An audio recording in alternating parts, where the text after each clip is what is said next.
Thank you so much, everybody. Hi and welcome. So tonight we have the great opportunity and honor to welcome Jackson Browne on stage, an artist whose wonderful and great songs are loved by people around the globe for good reasons. We'll be talking about his new album, Standing in the Breach. So please welcome Mr. Jackson Browne. Hello. Thank you, Zeta. Thank you. Hello.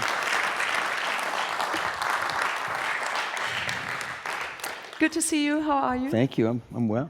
That's very Hello, good. everybody. Hello. Okay. Congratulations, first of all, to the great new album. Thank you. I was really looking forward talking with you about it. So it's been a while since the last studio album. So I was asking myself, when did you exactly, if you can tell that, start working on Standing in the Breach? It's hard to say because I have a studio, so I'm always recording. So, so I've been, I would say probably, one of these songs was recorded as early as 5 years ago for a film.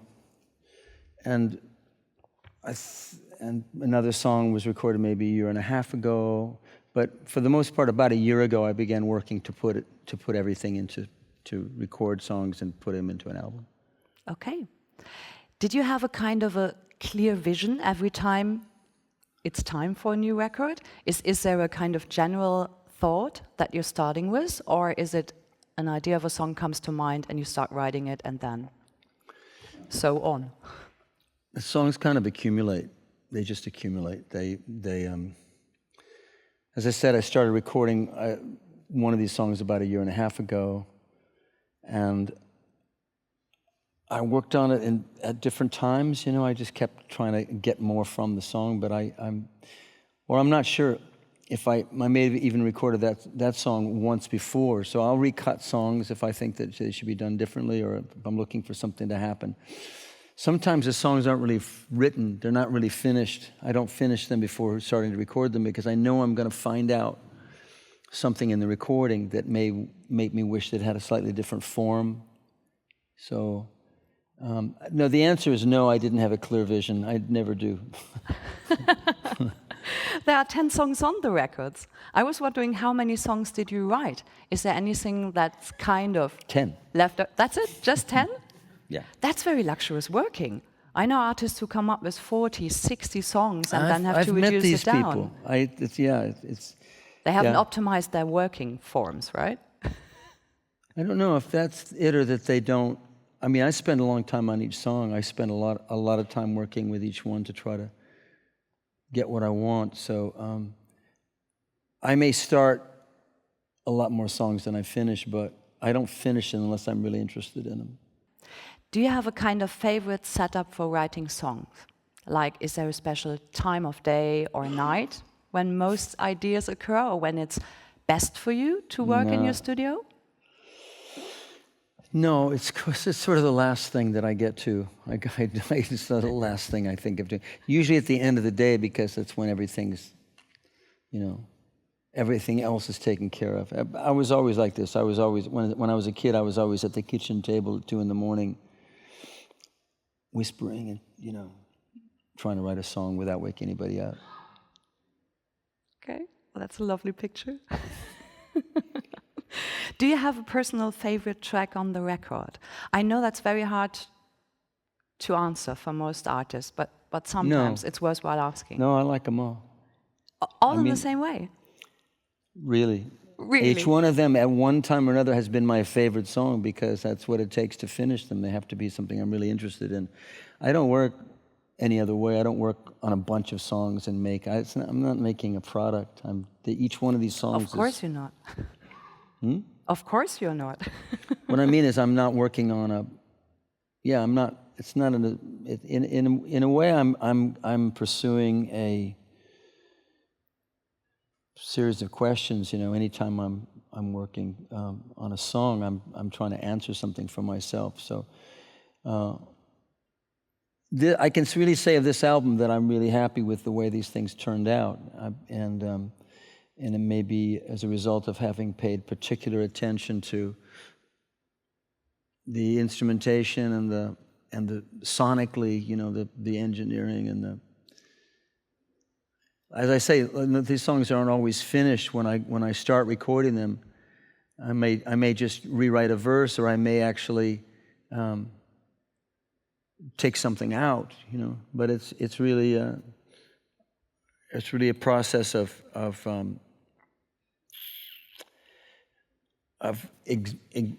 exploring, you know, so that, like I say, I want to know what the song is capable of doing musically before I finish the subject in terms of lyrics.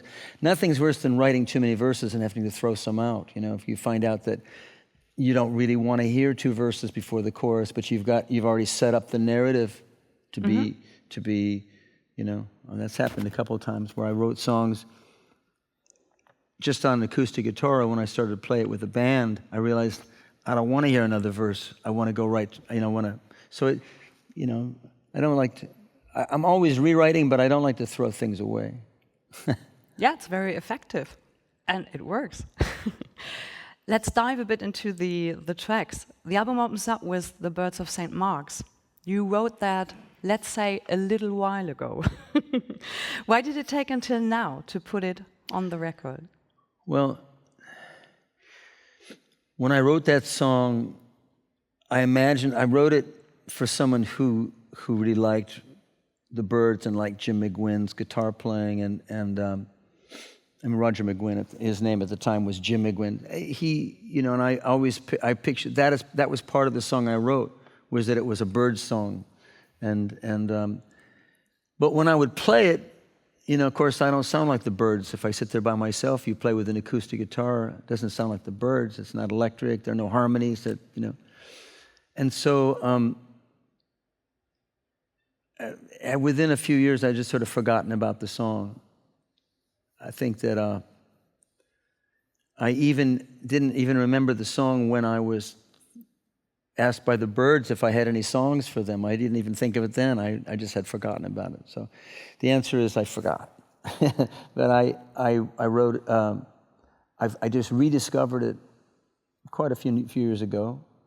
I mean, if I'd even written it when I rediscovered it, it would still be an old song. But I mean, it's just a song that's been around forever that I finally figured out I finally realized I had a guitar player that could play it the way it needed to be played, and so I did it. Yeah, because you said in another interview that you're really glad that by now you were able to put it in the way you always wanted it to be, which didn't work out beforehand. So was there a special initial moment you were thinking again about this song and you were really looking for it, or did you just, I don't know, find it on purpose? When you found it back, you just said like... I was doing an interview. Oh, okay. It was on camera, actually. And I was being interviewed for a show that, it's called Going Home. It's an interview that was originally a special for television. And in the interview, I was just talking about New York. And the people doing the interview are good friends of mine. So the people it was really like talking with a friend. And I said, oh, well, let me show you the song. But there were no guitars around. And I went to the piano to show them, you know, the song. And it sounded great on the piano. I mean, it sounded more like a new song. It sounded more like the way I play now than the way I played then. It didn't have any of the problems that it had. By problems, I mean,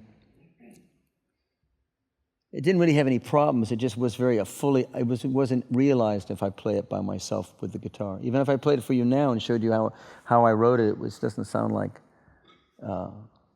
as good as it sounds now with the band. So, yeah, it was in the middle of an interview, and then because somebody saw that interview, they called for it in a show, in a concert, and it was included in a live concert. Yeah. I think people will be really glad that finally, after they might know it through your concerts, they finally find it on a record. I assume there's also a story worth telling behind Walls and Doors, as that song is, as I figured, from a friend of yours, Carlos Varela. Yeah. Would you like sharing it with us? Walls and Doors is, in Spanish, it's Muros y Puertas. And it was written by Carlos Varela, who is a friend of mine from Cuba. And it's really a beautiful song, and he invited me to sing it on a special he was doing in Cuba. We're good friends, and we've traveled together in England and Holland. He came to one of my tours one time. He would sing a song, and I would translate it for my audience. He for a long time was prevented from touring in the United States by,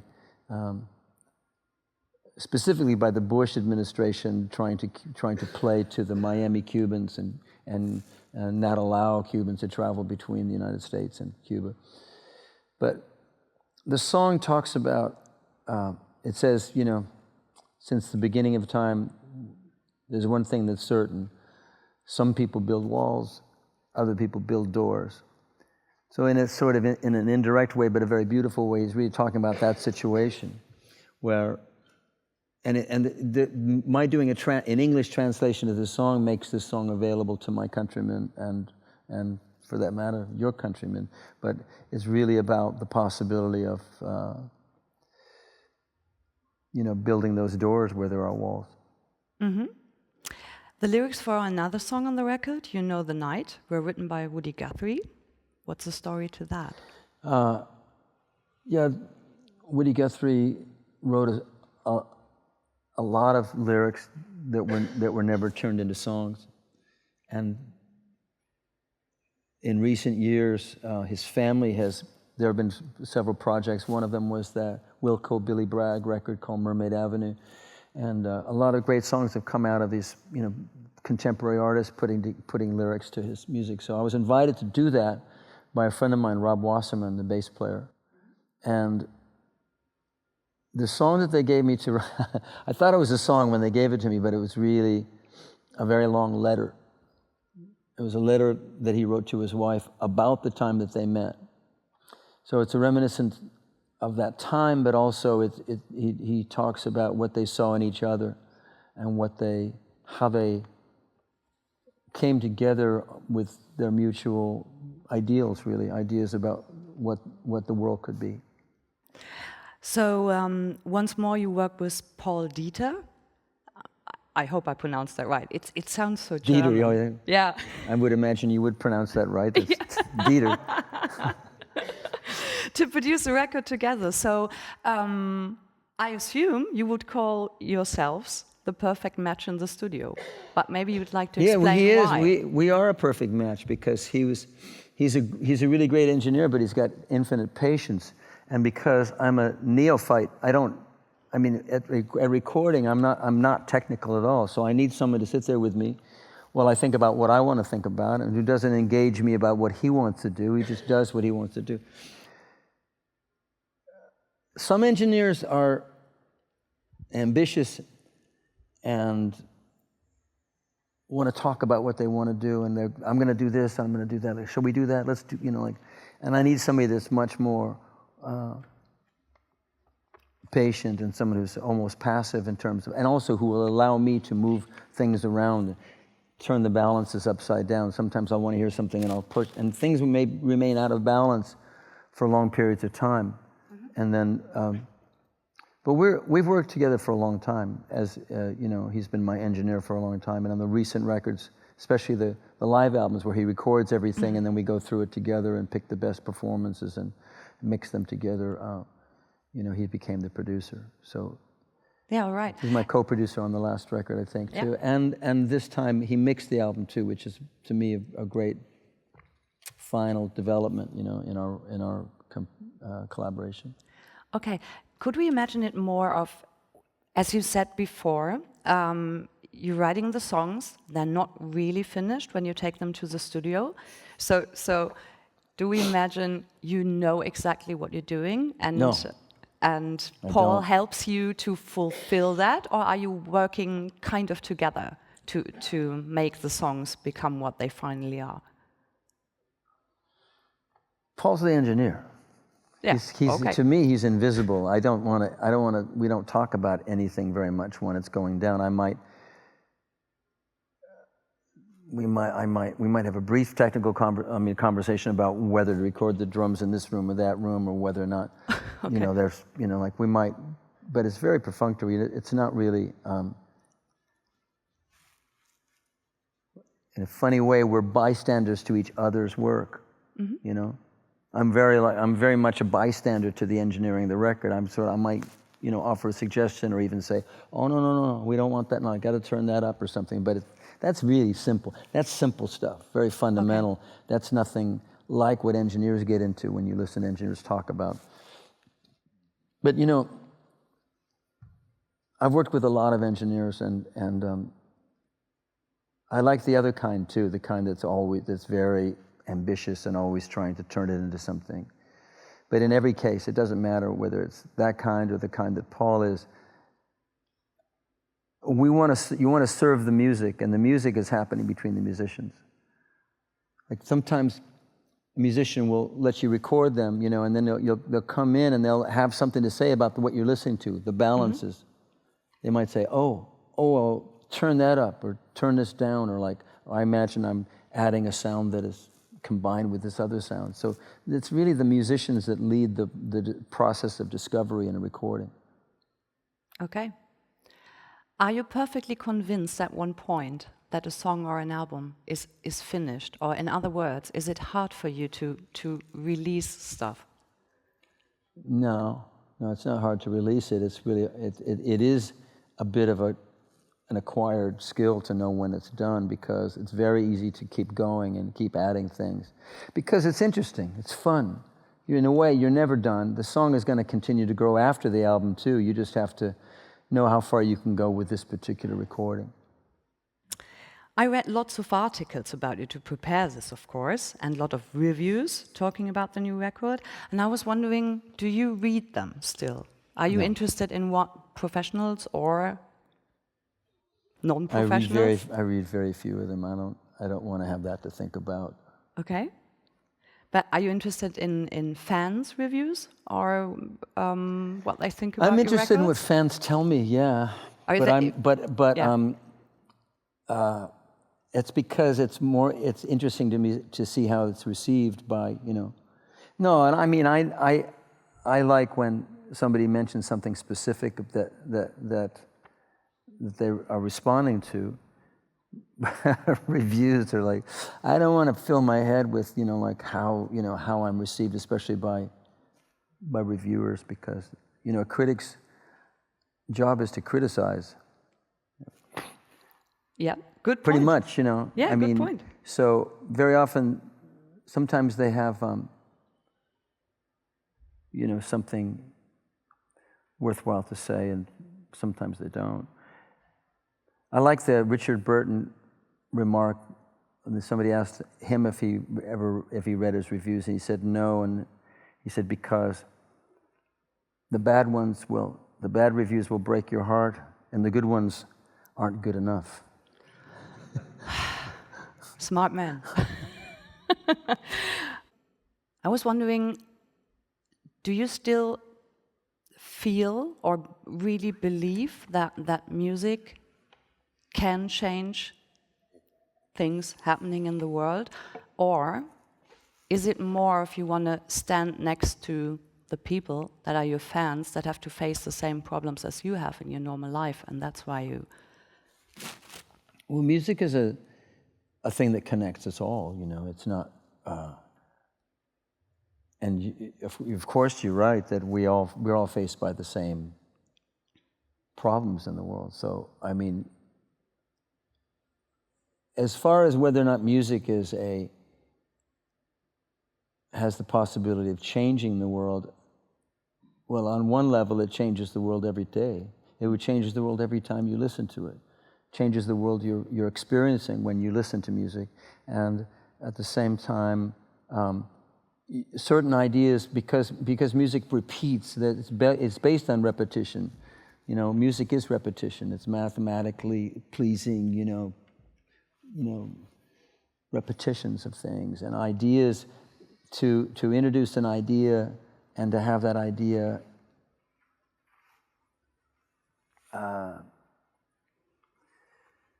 accessible, you know, with the other things, you know, like I think it can really change. Yeah, it can change people's minds and change how they feel about things, or if anything, mostly it can focus how they already feel. Yeah. Do you limit yourself in any way when it comes to writing lyrics? Is there anything you would maybe never write about because you think, okay, there is a kind of personal Now I think of things all the line or time that whatever. I would like, you know, I'm trying phrases all the time, and I'll think of things and I go, oh no, that's not a good thing to say. Don't say that. Like, usually not when I'm writing a song. I mean, if I think of it while I'm playing, I write it down. Yeah? Yeah. I mean, I write it, who knows, I try not to limit, I mean, that's the whole point of, is to get it out, Yeah. I mean, there are times when when I first started writing songs that had a political component, you're writing late into the night and you're writing and you're thinking about trying to write it well, you're trying to, when you write a song, you're trying to elude your inner critic. Anyway, you're trying to get rid of that person that or looking over your shoulder and asking whether this is worth saying or not. You need to stop thinking like that and just get it out. But the next morning, you look at it and go, oh no, I can't be talking about this. No one, who wants to hear this? I can't be. But really, if it comes through you, if it matters to you, then maybe it matters to somebody else. There's no way to know except to try it out. You learn a lot about what you think. You can learn about what you yourself think of. Of what you've written by singing the song out into the room, and especially by singing it to a friend. If you sing the song to a friend, it's like before they say a word whether it's any good or not. Sometimes you don't know, but a song has to be it's in the act of singing it that you know. Mm-hmm.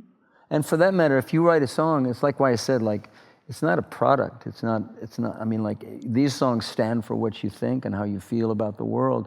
And if you're successful, they're songs that you'll sing for a long time. Yeah. And they have to sustain you. And that's what I think takes the time in choosing what to say in a song. Now is the time for the audience to choose their words and maybe prepare their questions, because Jackson Browne will be glad to answer your questions in case there are some from the audience. We will have somebody with a microphone coming around, so if you have a question, please raise your hand and let us know, and please wait for the person with the microphone to show up that everybody can hear you. Maybe we start off. Thank you, first of all, for coming. I'm very excited, like probably everybody in this room. And I just have one question. So I'm also trying to write songs that make sense. And I really would need some advice from you. Like, in the moment when it's coming down in your head, or when it's just, giving birth to itself, and something would distract you from your thought. What do you do? What's your mantra? What's your meditation? How you keep focused all the time? Because you seem to be a very focused person, and you travel all the world all the time. And I just, on tour, I'm thinking so much like we are waiting for hours just to get ready. Waiting for hours at the loadout. You just wrote a song about that, just so perfect. But what do you do if it's not inspiring you? What do you do if it's bringing you down? What do you do against it? And how can you focus? Thank you. That's a very specific question. Indeed. For one thing, I write songs over a long period of time, so that. And I'm endowed with, I have a good memory for some things, a terrible memory for other things, but I mean, the things that I remember the most are words and turns of phrase. I did notice that I remember them differently as I go along. So if I always make little recordings, like it could be your iPhone. Matter of fact, I've got great stuff on my iPhone. I just have to remember to listen to it. little 5 minutes there. And what's great about the iPhone is it'll tell you when it was. And you go, okay, July 27th, 5 in the morning, there's this little 5-minute thing, and you can find it, So those little notes to yourself are important to keep your place. Sometimes you remember something differently and it's better, like you remember it better than it was, and you go back and listen to, now I'm doing it this way. Well, that's better than what it was before. Or sometimes you go, I'm doing it differently and it's not as good as what I had before was that thing. But most of my ideas come from making a mistake that interests me. If you're playing something and you do something, you go, that was weird, what was that? So I almost always record when I'm playing, even if I don't go, and which is a problem because you wind up with lots of recordings and you can't find anything anymore. But anyway, I could just go disappear into my music room with some of my recordings and just make a bunch of songs out of, there are boxes and boxes of these recordings because each of them represents a moment when I thought I was doing something of value or interesting. As far as how to keep the focus on a song, I think the end thing is something that's the result of you gathering together that focus. It sounds like you were really focused all at once when you did it, but it probably was more that you kept coming back to it and ask yourself, maybe the most important thing I could tell you would be that what you're really doing is asking yourself questions. You're asking yourself, is there something you like the sound of or something you say that it may not even make any sense to you at the moment. You might think, why am I saying that? And it's that question that you're asking, like at that moment, like what is it about this that I like that's worth pursuing? And then lastly, I would say that I once asked Warren Zevon about his habits, about his writing habits, because I'm interested in that. I want to know how other people do it. I'm always asking people, like, what do you do? How do you get up in the morning? Carole King used to get up in the morning, and after she got all the kids off to school, like a housewife, bam, 9:30, she'd hit the piano and she'd go to work and she'd start writing these, a great writer, a great American writer, and astounding amount of, songs and hit songs. But she had to do that because she had a bunch of kids. She had to take care of them, so she got right to work. Me, I wait till the end of the day. I wait when everything else is done and everything's out of the way, and then I might go to work at 9 or 10 at night, or maybe 1 in the morning. But I was going to say, I asked Warren Zevon, like, what does he do? He said, the only thing I do, like, I don't play if I don't feel like it. If I don't feel like it, it's just injurious to the spirit to pound something out or work on something. You're working. Don't make it work. It's got to be play,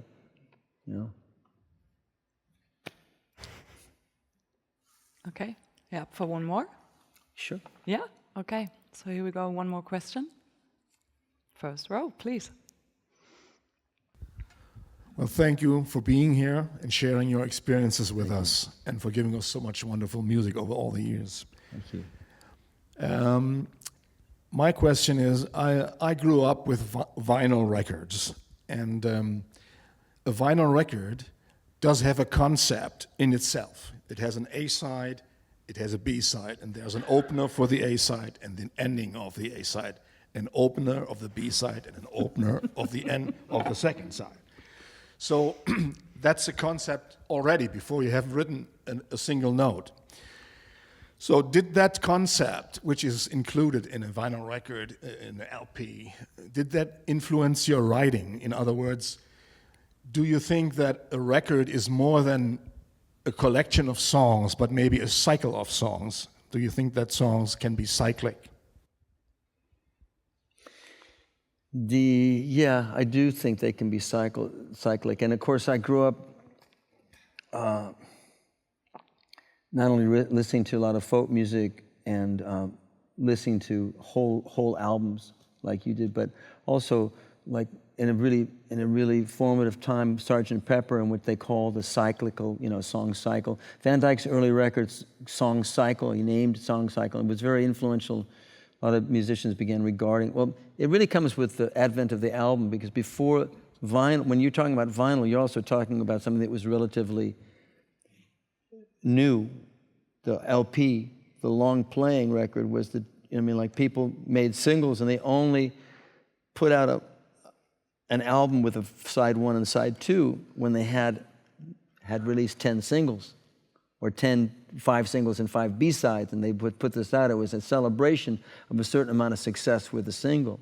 So it's not vinyl so much that you're talking about, but the album era. And of course, we've passed through that now. So now, like I was working with a co-producer, Scott Thurston, who now plays with Tom Petty and the Heartbreakers. And he's a great musician and had played with a lot of different people. I mean, I don't know anybody that you could say played with both Ike and Tina Turner and Tom Petty. He's really very, very great musician. And he said to me, you got all these records where you save your best song for the end. So he said, that's crazy. Nobody's going to listen to the end of your record. I said, really? No one's going to listen to the whole thing? He said, no. He said, so we all do. That's what I told him. I do. I listen to records. But he said, you got to assume, you got to actually you got to put your best songs first. So I tried that for a while, and I get so depressed thinking that everything after 4 or 5 is just like getting worse and worse or something. I thought, that's no good. So even on this record, I mean, the title song is the 9th song. I thought I couldn't have it be the last song because it's just so down, It's just something it's so somber, and it ends on a note that I hope is hopeful, that is positive, but I really don't know if it is or not. I just didn't have the courage to make "Standing in the Breach" the last moment in the song, and then I realized that "Here" was such a departure from the whole album. So that last song is like a return to purely internal dialogue with yourself, but yeah, so I experimented with that. With the idea of, to me, I used to know the order that I wanted the songs to be on the record as I was writing them. I'd think, oh, this is a song that would be good. Because what I noticed was that some songs sound really better after certain songs. I mean, the sequence really does matter, musically most of all. Not so much what's said, but sometimes that too. But musically, there's some songs that just don't follow the other very well, and you want to give it each song its best place on the album. Now, this album, literally half the songs were in the key of G. Like, that's really a problem, because if you put them all in a row, you'd have like one song after another in the same key. It would probably sound like the Byrds or something, because I mean, that, like David Crosby has said on a couple of times, he said, yeah, we recorded so many songs in D, we were awarded the key of D.